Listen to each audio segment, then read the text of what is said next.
Hey Nail Techs, it's Jill Wright from nailtechevent.com. My shirt from the 2020 show. And you can get these on nailtechevent.com in case you would like one. Anyway, what I want to talk to you today is, it's another business thing that I don't know if you guys have in your area, but we do here in Kentucky. You ever have a client like stiff you, run off and not pay you or make a bounce check or something like that? I had that happen one time and one time only. And the salon owner told me what I could do because I never had encountered this before. And I tried to get with the lady repeatedly, and she said she was coming in to give me, the money, give me a new check, whatever it was.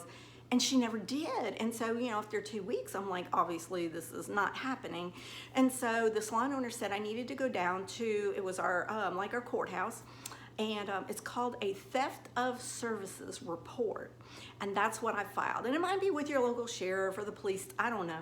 Google it, look it up in your area if you need to use this, because all I did was I walked in there, told them what the situation was. There's one piece of paper they had me fill out, didn't cost me anything. And then what they do is, of course, you put who the offending person was and how much they owed you. The sheriff goes out to their house. They track them down. They go out and speak to them in person or put the notice on their door that they have X amount of days to come down to the sheriff's office to pay cash to make this bill good. Plus, they have to pay a fee on top of that to the sheriff. And after that, once they do that, then the sheriff's office sent me a money order to pay for my services that I was robbed of. So anyway, it is called a theft of services report. So Google it, look it up in your area. I don't know if you've ever, encountered this. I've been in business 35 years and I've only had it happen one time. And oh my God, that reminds me of a really crazy story. I'll tell it real quick because you guys are gonna die laughing. One of the salons in town, I had heard through the grapevine, because I know everybody knows everybody. It's like Peyton Place here. When you work in the beauty business, right? Everybody knows what goes on in town. So you don't want to act a fool because you don't want that to get out in public. Okay, so this one, there was a lady who came, and she was from out of state. She was in for some big function here in town, and she went to this local salon, and she had like a highlight and a cut, and she was there like all day. She got a mani-pedi, everything. So when it came time for her to pay, she was like, oh, I left my Visa or whatever in the car. I left my checkbook, whatever she said, my money.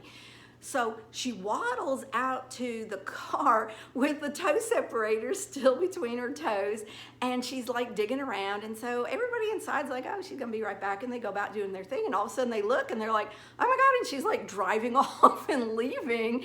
And so they called the police. They gave the police the info, the description of the car. I don't know if they got the license number, but for her many hours that she was there, she was telling, they were asking her different, hey, how are you, and what do you do? And she was telling different things about herself, and she mentioned she was staying at this one hotel in town. The police went there to the hotel in town, and they found her, and they went, got her in her room, and there was like all these shopping bags full of products that she had been shopping. They made her produce every one of those receipts to make sure it wasn't stolen. Lo and behold, it wasn't. And then they made her pay for her services for what she owed. And they asked her, like, why did you leave? And she was like, well, I realized I'd left my money back in the hotel room, and I didn't think they'd believe me, and I didn't think they'd let me go, and I got scared and I just took off. So anyway, she was lucky she didn't get arrested on the spot. Then the police went and gave the money to, the salon. And all's well that ends well. So isn't that crazy? So anyway, theft of services. Google it and see if that's an option for you, if anybody has robbed you, stiffed you, what have you. And it might apply too to your online booking, or maybe you don't have online booking, so it's worth checking into. Anyway, I'm Jill Wright from nailtechevent.com, and if you want more info on our Nails Only trade show we hold once a year in Gatlinburg, Tennessee, go to nailtechevent.com. Peace out.